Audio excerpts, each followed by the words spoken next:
राज्यात पावसाचा जोर ओसरणार। पालघर, ठाणे, मुंबई, रायगड, रत्नागिरी, नाशिक, पुणे, साताऱ्याला आज येलो अलर्ट, तर काही ठिकाणी मुसळधार पावसाचा अंदाज।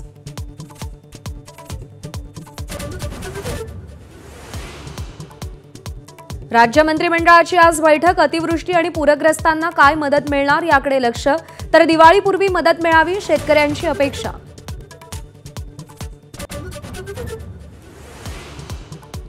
निवडणुका असत्या तर पैशांचा पूर आला असता। नुकसान भरपाईवरून आदित्य ठाकरेंचा सरकारवर निशाणा, तर महाराष्ट्रावर आभाळ फाटलं, खजिन्याची खिडकी उघडा, दैनिक सामनातून मागणी। रांगोळीवरून झालेल्या राड्यानंतर अहिल्यानगरमध्ये तणावपूर्ण शांतता।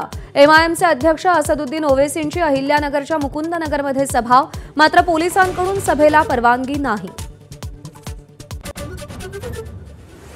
26/11च्या हल्ल्यानंतर अमेरिकेच्या दबावामुळे पाकिस्तान विरोधात कारवाई नाही। माजी गृहमंत्री पी चिदंबरम यांचा गौप्यस्फोट, परराष्ट्र मंत्रालयावर ठपका।